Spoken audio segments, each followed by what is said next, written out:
McCracken County's code enforcement officer says a house belonging to a West Paducah woman is, in his opinion, the worst house in McCracken County.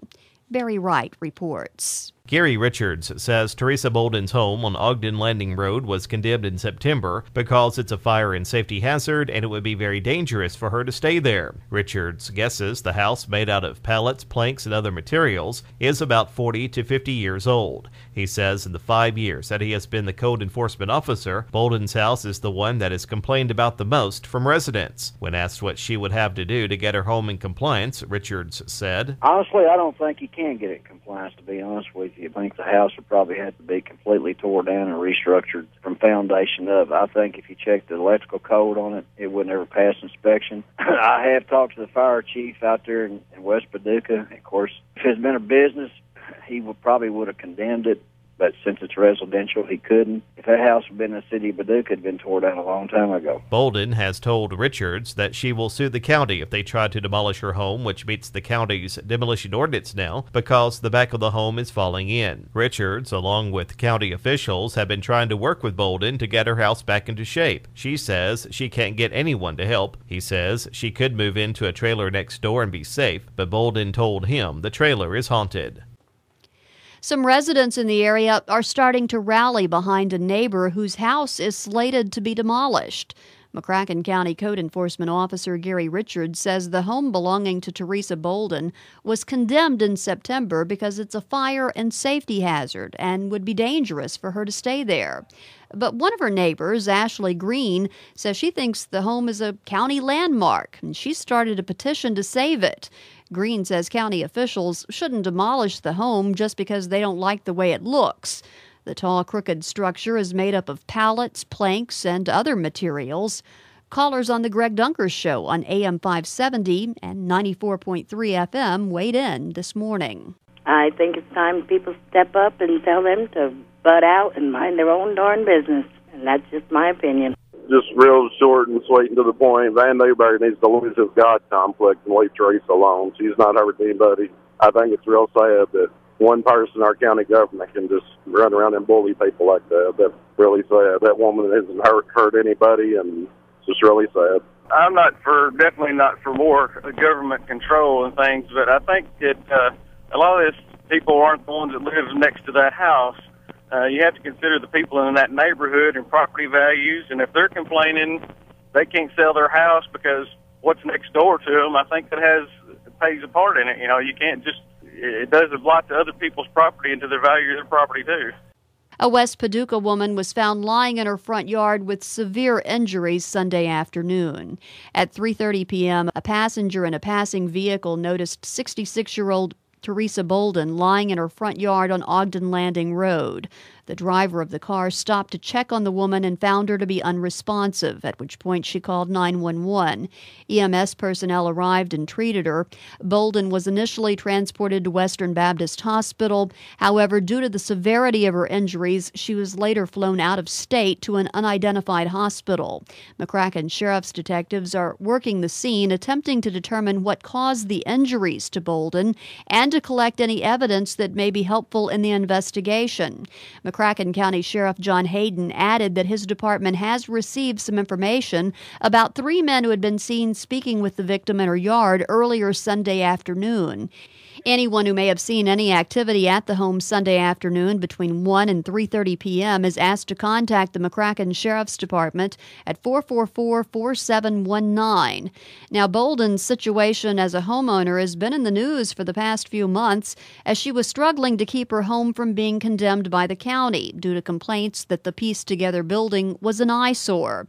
Neighbors and friends have teamed up to do the necessary work to try to keep her in her home thus far. McCracken Sheriff John Hayden says Teresa Bolden has succumbed to her injuries and died. She had been found lying in her front yard Sunday afternoon. Also, Sheriff Hayden tells me that there has been an arrest in the case, and he hopes to have more information for release within a few moments. McCracken Sheriff John Hayden says a man has been arrested and charged with first-degree murder and first-degree robbery for the attack that has claimed the life of 66-year-old Teresa Bolden of West Paducah. The man, whose name will be released later today, was also charged with tampering with physical evidence. Bolden died about 11:30 last night at Vanderbilt Medical Center in Nashville, where she was taken after being found unresponsive in her front yard with severe head and facial injuries. A passenger in a passing vehicle had noticed her lying in the front yard. The driver of the car stopped to check on her and called 911. EMS personnel arrived and treated her. Bolden was initially taken to Western Baptist, but due to the severity of her injuries, she was later flown to Vanderbilt, where she died. McCracken Sheriff's detectives had been working the scene, trying to determine what caused the injuries to Bolden and collecting evidence. Sheriff Hayden told me this morning that it was a robbery. Bolden's situation as a homeowner had been in the news in the past few months as she struggled to keep her home from being condemned by the county due to the complaints that the pieced-together building was an eyesore. Neighbors and friends had teamed up to do necessary work to keep her in her home. A Brookport, Illinois man has been arrested in connection to the death of 66-year-old Teresa Bolden of West Paducah. Candy Freeland reports. 36-year-old Ronald Lynn was taken into custody early Monday morning by McCracken County Sheriff's officials. Teresa Bolden has been in the news lately due to issues with her home on Ogden Landing Road. Her neighbors and friends had been working to keep it from being condemned by the county. Lynn allegedly beat Bolden with a shovel and robbed her of less than $10. McCracken County Sheriff John Hayden says the shovel's handle was broken in half from the force used in striking Ms. Bolden in the head and face. Police say no additional arrests are expected. An autopsy is expected to be performed on Bolden in Nashville today. A makeshift memorial began Monday afternoon at her house as members of the community brought a variety of flowers and plants. Some of her neighbors said on Monday that Bolden never bothered anyone, that she just wanted to be left alone, and they're pleased that an arrest has been made. Drove by the house to see if perhaps neighbors were doing anything, and sure enough, a memorial has been set up. People are leaving flowers, arrangements, poinsettias. One man was working on the front door, repairing it. Apparently it was damaged during some of the incident or investigation last night, and he was fixing it so that weather wouldn't get in the house. One lady I talked to said repeatedly she didn't deserve this. She just wanted to be left alone.